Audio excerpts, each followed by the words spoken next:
Hello, and welcome to the ATPE podcast, brought to you by the Association of Texas Professional Educators and covering the hottest topics on Texas educators' minds today.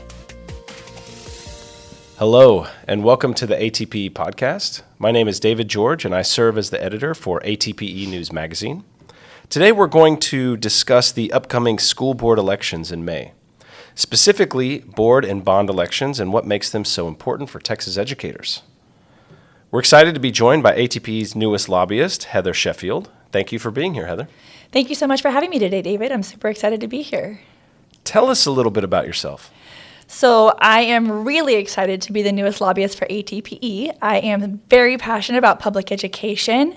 When I was 8, I dressed up as a teacher because I wanted to be a teacher when I grew up, and that has kind of carried me through my entire life. I'm obsessed with school supplies. That may have something to do with it. I have a large collection of Flair pens, and I'm super obsessed now with the Sharpie S gel. So I think that that's a trait that a lot of teachers share. Maybe it's just me, I don't know. But anyways, I graduated from the University of Miami in Florida. Go Canes.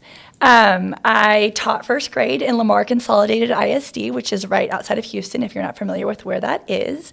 And I taught until my son was born prematurely at 33 weeks. So it was a forced exit, I would say, because he was too little to go into daycare, and that was not a fun time, but now he's super healthy and 6'3", so he's fine.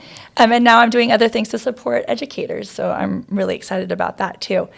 Well, tell us about the volunteering that you did in your school.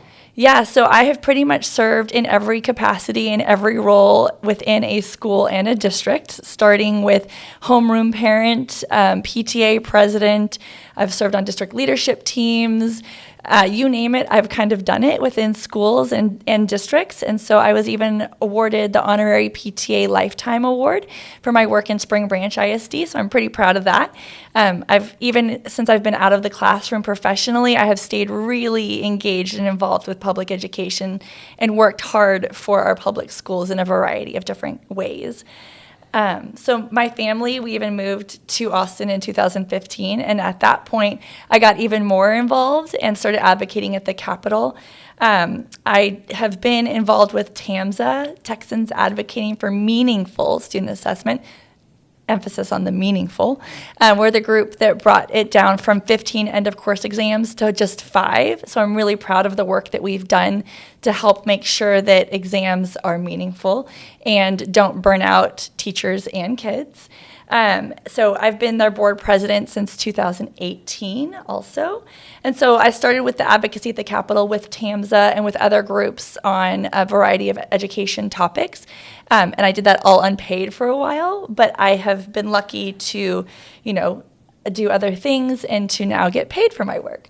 But I was also elected to serve on a Central Texas school board in 2019, and I've had the honor of being reelected in 2022. So I'm up for election next year. So cross your fingers, say a prayer if you pray for me next year, because going through that is not fun. But it is a great honor to be able to serve my school district in a way that I get to make sure I'm advocating for our staff and our students, and really support our schools in a way that is, that you can't do it in any other way unless you are on the school board. So I'm honored to do that, and I have 2 kiddos in public school. Well, that's great. What brought you to ATPE? So lobbying for educators is a dream. I am just so privileged to be here. I've been a lobbyist for a few years, and like I said, before that, I was an unpaid advocate for many public education causes. Before coming to ATPE, I lobbied for the Texas Association of Rural Schools, Texas Rural Education Association, and the Texas Rural Broadband Coalition. So all of those were public education entities. And so I've been fighting the good fight for schools and to hold back vouchers and to make sure that our teachers are getting what they need in the classrooms as well. I've also had the privilege of knowing Monty and Mark and Tricia for a few years and some other ATPE staff. So when I saw that job posting come open, I applied immediately and was super excited that I was selected to do this job. So it's just a really, really great place for me to be, and I'm happy to be here. So what motivates you to work so hard for teachers? So I firmly believe that, at home, if you are a happy wife, you have a happy life and your whole family has that. And it's the same thing with teachers in the classroom. Happy teachers equal happy students. And so if we're supporting our educators and making sure that they have everything that they need and a great work environment, they are able to just do their job of educating students and make sure that the kids have what they need. So I am so glad that we are able to support our educators so that they can support the students, and it's better outcomes for everyone. Work-life balance, just making sure that they have the things they need. So I'd like to talk a little bit about the 2 elections in May that educators need to be aware of. What can you tell us about each one? So it's weird that we've had so many elections back to back to back. And so we are now facing May, and there are 2 elections. The first one is May 4th. The May 4th election, first of all, early voting. I'm looking at you guys, voters. Early voting starts April 22nd through April 30th. Depending on where you live, you will have different things on that ballot. So you will most likely have a school board trustee election. You may have a bond election on your ballot, and you may have an appraisal district board election. And those votes are super important to teachers. So again, that's the first one. That's the May 4th election. And early voting starts just, in a few days, really. And then the second election is a runoff election. So not everyone will have that second election in May, but many will. And so in those, the early voting starts May 20th through 24th. That's a super short window for early voting. And that one is very important to educators especially because several of our pro-public education friendly legislators are in runoffs. And so I know we've been saying you have to go vote again, but you really have to go vote again and bring all of your friends because, if we don't have our pro-public education friends back at the Capitol with us, it's going to be a much harder battle to get all the things that our educators need. So it's so important that teachers get out and vote and bring their friends. Get everybody on your campus to go vote. So what can you tell us about school bonds and how they work? Yeah, so school finance is tricky, and school districts actually have 2 parts to their budgets. There's the maintenance and operations side, and then the INS interest and sinking side. So your M&O, maintenance and operation, covers all the day-to-day expenses, and the interest and sinking covers your bond debt or your debt services. And so most people, I did not understand this when I was a teacher. I had no idea what M&O and INS was, and I had no idea that your salary gets paid out of the maintenance and operation portion of the tax rate or your school district budget. And that is the largest component of your budget. And so in my school district, it's 86% of the M&O budget goes to salaries for our staff. So those are your teachers and other administrators, paraprofessionals, bus drivers, all of that. So that's a large chunk of the budget that's covered in the M&O. School bonds, are covered under the INS side, and bonds are important for several reasons. I think, as a teacher, I liked it when my air conditioner worked in my classroom after coming in from recess with 22 first graders that were a little stinky. Like, it's much better to have working AC after spring break. And in the winter, you want your heater to work. And, there's a variety of other things. If your campus is well maintained, it's a much better work environment rather than a rundown school. So you need bonds to help maintain buildings. But if you're in a fast growth district, you don't want to have overcrowded classrooms or be in a portable if you can avoid it. And so it's important that we have bonds that pass so that we can get new buildings, so that we can continue to grow our districts to support the students and to make it a pleasant working environment for our teachers. Just to clarify, do teacher salaries come out of bond money? No, teacher salaries cannot come out of bond money. That is a big no-no, and you will hear a lot of rhetoric sometimes in communities especially where they've put up a big new, football stadium or something, or there's a new scoreboard, and people will say, oh, they're putting all that money into, the football stadium, and they're paying their coaches all this, but they aren't paying the teachers. Well, they can't. So I feel like if it was legal to pay teachers out of bond dollars, we'd be having even more bonds, but that is not legal. So you cannot pay that. And I think it's also important to note that voters approve the bonds. So if there's something that comes up in your community that you weren't aware of, it's probably because you didn't look to see what you were voting for. So I always encourage people to look to see what is being voted on. And most districts have something called a bond advisory committee or a bond oversight committee or something like that, where they go through the process and it's very transparent and public facing. And so people are aware of what is going into the bonds and why. And so I always would ask people to educate themselves on what the bonds cover. And again, if it passes, the voters have approved it, and the voters have said this is something that we value and that we want for our community and for our students.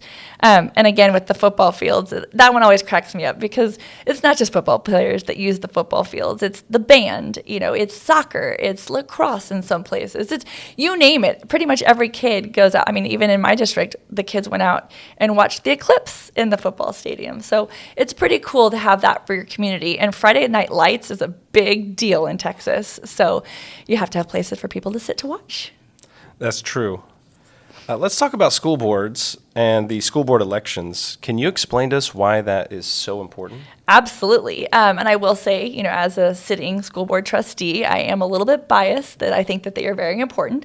But I think that teachers should also think that they're very important, because not only do school boards set the tax rate, they also set the tone of the district and the culture by hiring and firing the superintendent.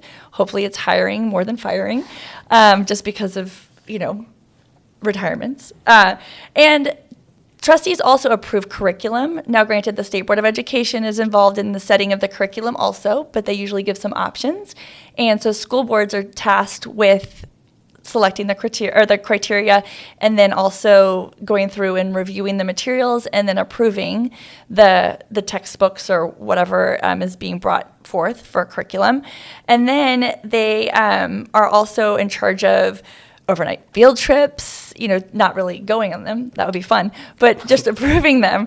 And then they also vote on policy and set the goals for the district. So trustees really can make or break your district in a lot of ways by setting the tone, and they can, really support the will of the community by listening to constituents, but they also listen to staff. And so it's really important that as educators, your trustees. And so if there's something happening in your school, there can be an advocate for you. And probably most important to educators is that trustees decide if educators and really all staff get a raise. So this is a big reason that you want to make sure that you have trustees who are committed to supporting your schools and supporting your staff so that you can get a raise. And they also set the tax rate. That's kind of a big deal too. That's true. So we have been asking educators to come out and vote quite a bit this year. And I think it's important for people to know why they need to be involved in every election. Can you talk to us about that? Absolutely. Public education is always on the ballot, whether you know it or not. There are a lot of things that you might see on the ballot and think, oh, that has nothing to do with me, that doesn't impact my profession, but it does. And so I highly encourage educators and everyone to do their homework and not to do what people do when they go to like a horse race and pick the person with the name that they like best. Actually do your homework and make sure that you are voting for someone who is pro-public education. So for instance, on the May 4th ballot in my area, there is an appraisal district that has 3 seats up. And so you would think, what does that have to do with teachers? Well, appraisal districts are responsible for appraising properties in the property tax, they're responsible for appraising property for property tax purposes, which is confusing. And they do that for each taxing unit. And so with that, they are really impacting the investment in public schools, in libraries, in parks, and other things that are just kind of there in our world, but that are so important. And so we want to make sure that those are well funded and that we are making the investment in our public schools and our libraries and our parks. And so if you just looked at that and said, oh, it's just an appraisal district, I don't want to pay more taxes, I don't know that you would really think about schools, but it's so important that you think that public education is always on the ballot, because it is. And so there's an instance right now in Conroe ISD where they were hit with an under appraisal, and they in the blink of an eye, lost millions of dollars. And so this is something that we want to make sure doesn't happen everywhere, because that's less money to pay teachers with. So it's super important that everybody does their homework and to see what they are voting on, and to make sure that they are voting for pro-public education friendly candidates when they are going to the ballot box. And you should also just make a habit of voting, because it's good civic engagement and modeling for your colleagues and your students. Doing your homework. Nobody likes homework, but it is necessary. If an educator wants to better understand what's on the ballot, who's on the ballot, where can they go to learn more about that? So one of the reasons that I was so excited to join ATPE is because we have teachthevote.org, and that is a fantastic resource to stay up to date on all the things that are happening with the ledge and elections. I also recommend the League of Women Voters. They are a very good source of nonpartisan information. And then also Raise Your Hand Texas does a great job of hosting candidate forums all over the state and talking to, the candidates and asking them questions that are only about education. So it's good to look at those sources. There are others out there. Ask your friends who are involved. If you do have a PTA on your campus, there are legislative priority people who help with that and will help guide you. So there are lots of resources, and reach out to us if you need some help. Is there anything else that educators need to know about this subject? I just think that it's really important that we vote as educators, because we are, a huge voting bloc. And if we don't get out, then we are negatively impacting education and our schools, and therefore our students. So it's so, so important that educators vote. Heather, thank you so much for all your insight on this important topic. Thank you for having me today. As always, if you have any questions or feedback, you can send those to com@atpe.org, and we encourage you to subscribe to the podcast as well as leave us a review.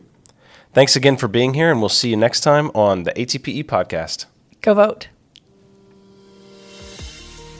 Thanks for listening to the ATPE podcast. For more information about becoming part of Texas's largest community of educators, please visit atpe.org.